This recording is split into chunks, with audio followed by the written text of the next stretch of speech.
Imagine you're walking with your daughter on a quiet evening, and suddenly you hear a scream, a girl fighting to escape someone forcing her into a car. What would you do? Drive past and pretend you didn't see it, or slam the brakes and risk everything to help?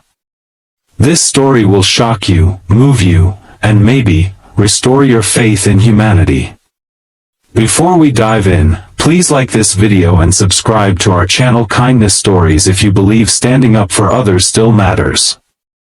Now, let's begin. It was just after 7 p.m. in the small town of Pinebrook. The sun had dipped behind the hills, painting the sky in shades of burnt orange and fading blue. The streets were almost empty, most people already home, dinner on the stove, TV humming softly. But for Michael Harris, a 36-year-old single dad and former construction worker turned delivery truck driver, his day wasn't quite over. His 8-year-old daughter Emily sat beside him, quietly eating the last of her fries as he drove the truck down Oak Ridge Avenue. Michael had just picked up Emily from her after-school art class. Life hadn't been easy since his wife passed 2 years ago, but fatherhood had become his anchor. He worked long hours, but always made sure he was there for Emily.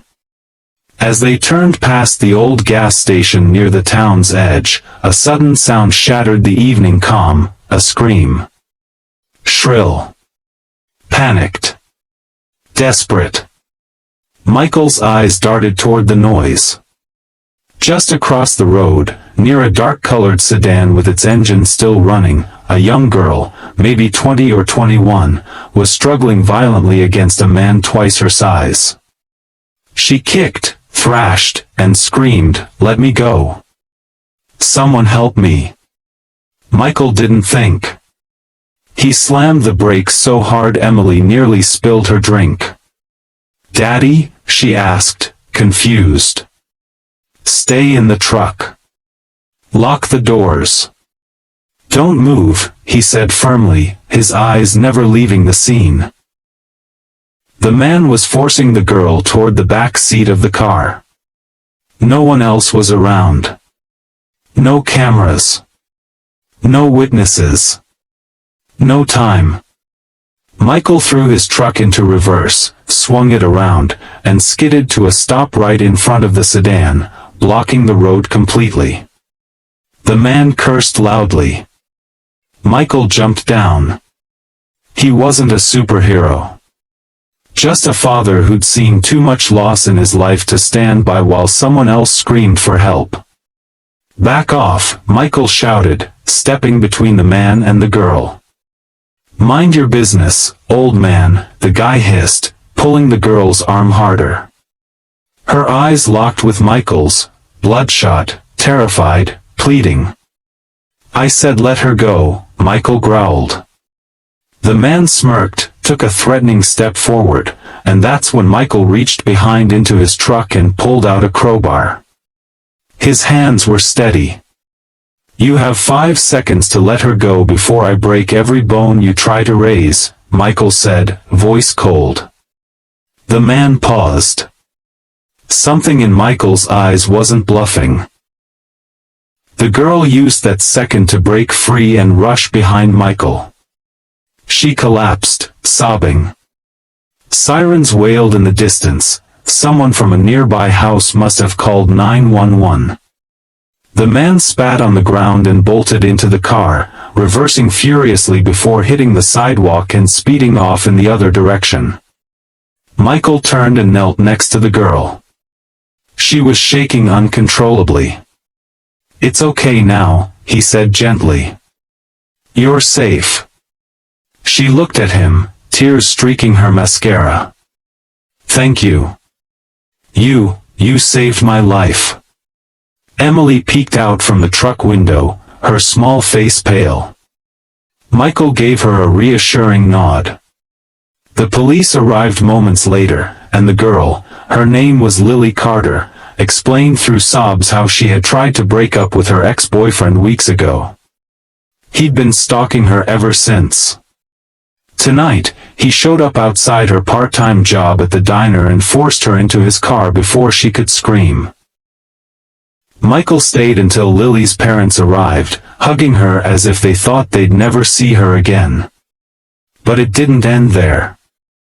That one moment, of a stranger choosing to stop, block, and stand, was about to ripple through Michael's life in ways he never expected. 3 days later, Michael was back to his routine: school drop-offs, long delivery shifts, and microwave dinners. He didn't talk much about what happened that night, and Emily, though proud, was still shaken. "Daddy," she asked over cereal one morning, "would you still have stopped, if it wasn't a girl? What if it was just a boy?" Michael paused, smiled softly, and said, "I hope I'd stop for anyone who needed help. But sometimes, God puts you in the right place for a reason." That same afternoon, as he loaded boxes into his truck near the same gas station, a sleek black car pulled up.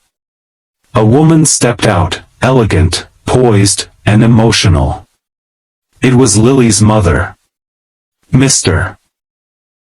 Harris," she said, eyes glistening, "you don't know me, but I know what you did for my daughter." Michael wiped his hands on his pants. "Ma'am, I just did what anyone should have done." "No," she said firmly.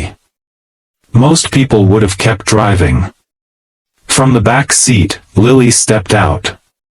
She looked different, stronger, still healing, but with resolve in her eyes. "I needed to see you," she said, smiling. "You changed everything. I'd almost given up hope that good men existed. But you," her voice cracked, "you saved me."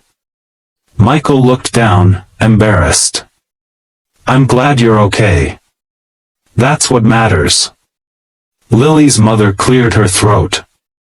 "We want to help you. I run the Carter Foundation, a non-profit for women's safety and mental health. We'd like to offer you a job. Security lead. Good pay. Benefits. Stable hours.